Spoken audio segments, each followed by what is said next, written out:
If you want to get good at balisong flipping, then you need to hear what I'm about to say in this video.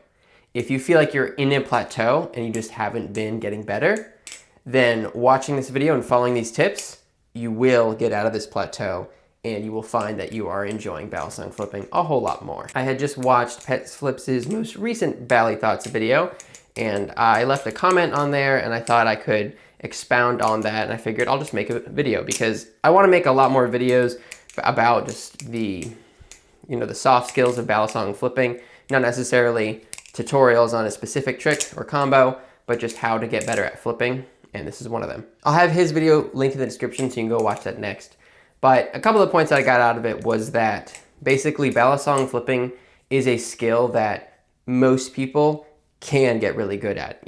Oftentimes the perception is that it's just a natural talent when somebody sees something so different than what they normally can do. So then they kind of give up when things get hard. So that is one thing that can lead to people's skill plateauing with balisong flipping, is just thinking that, oh, well, they're just not cut out for it. But another way that people get hung up, which you mentioned, is that oftentimes people just think, okay, practice makes perfect. And practice being just putting in the work of just, trying something over and over again. But as he mentioned in the video, it's not really practice makes perfect, but perfect practice makes perfect, meaning that how you practice and what you're actually practicing really matters, which are great points. Now, I had left a comment on that video where I said that intentionality is often what's lacking when plateaus happen.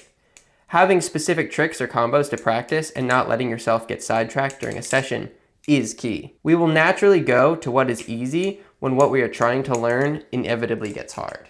And if you find you struggle with intentionality in your practice, then something I would recommend that you could try out is just a simple framework. Is when you go to a practice session, you can think about it where maybe you spend the first 5 minutes and you're just warming up, and you can just do any tricks that are fun. Do whatever comes naturally to you, do combos that you already know that you're consistent and good at, and just warm up with the balisong and have fun. And then you can set a timer for a couple minutes, like it could literally be 2 minutes or 5 minutes.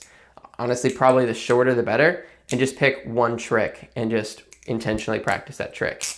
And then you could, if you wanted to switch it up as well, because sometimes it can be a lot to just practice one trick for like 20 minutes, doing the same movement over and over again. It can be nice to maybe do that with a couple different tricks or combos. And then at the end of that, what I recommend is then throwing whatever that you practice then into a freestyle.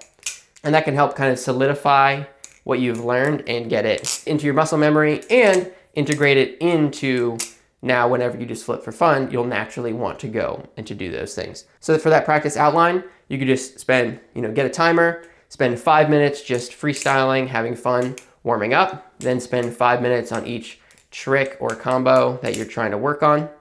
Maybe just do a couple of those, maybe like 3, so it's like another 15 minutes.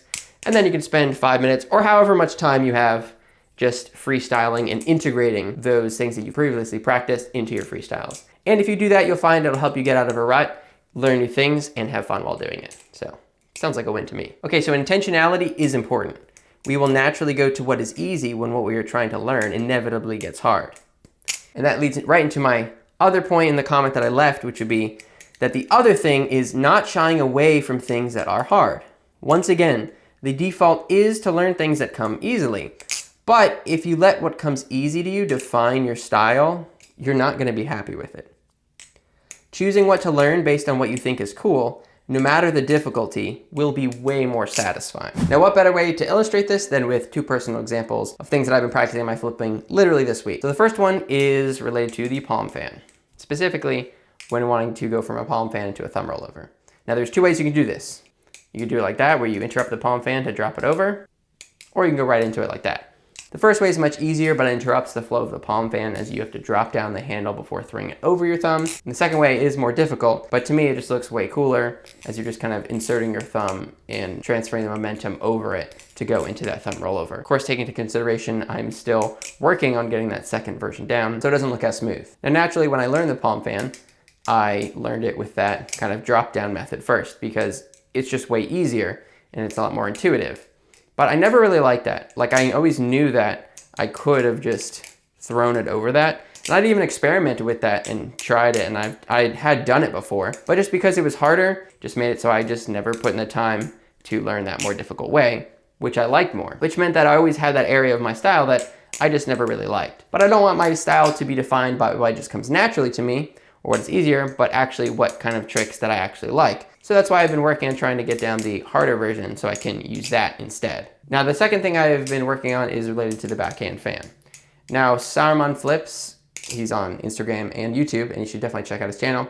He had recently posted to his stories on Instagram asking people, what beginner tricks do you still struggle with? And a common thread was the backhand fan. For me, the backhand fan itself was just a difficult trick to learn.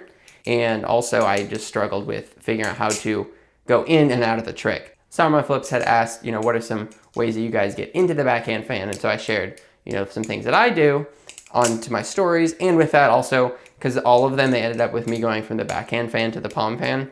So I asked, if anyone has some tips on ways to get out of the backhand fan, I would greatly appreciate it. Some people reached out, including Hey Austin, which, he has a YouTube channel and Instagram. You should go check him out. But he had sent me 4 different ideas for things to try out, different ways to get out of the backhand fan. And I was, spent some time learning some of those, and it kind of just sparked some ideas for other things that I might try, which led me to doing that backhand fan to the pinky roll, which I really like.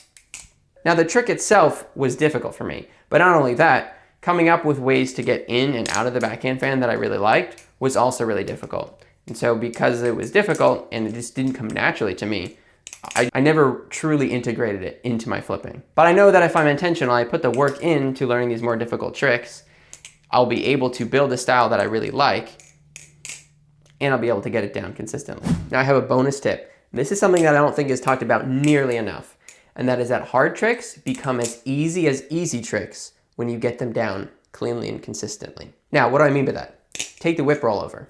In the grand scheme of things, not a difficult trick to learn.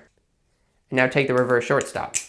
That is a difficult trick to learn. That one took me a long time to really understand it and to get it down and to get it down cleanly and to get it down consistently. But now that I do have it down consistently, if you ask me to do a whip rollover or to do a reverse shortstop, I'm not really intimidated by either of them. Now it's a little bit hyperbolic, it's not as easy. There are more areas to mess up with harder tricks, even when you do have them consistently. But ultimately what I mean is that, yes, harder tricks are harder to learn, but when you get them down, you still get them down. And you'll be able to do them consistently, throw them into your combos, into your freestyles. And on top of that, I'm able to focus on more difficult variations that include it. So ultimately, when you choose to be intentional, to lean into the tricks that you love, even when they're harder, and do those harder tricks, you won't just fight against skill plateaus, but you'll actually find that your skill will just skyrocket because you'll be learning these harder tricks, which will lead to harder variations,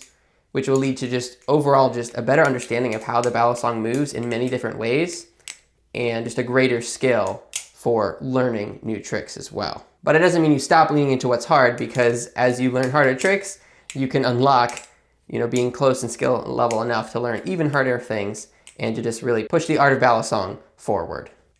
And so that's where I think, most of the top tier flippers are. They're not necessarily people that naturally it comes easy to them, or that they are somehow genetically gifted or just inherently talented, but rather they're just people that love to flip and are intentional with it and don't shy away from things that are hard.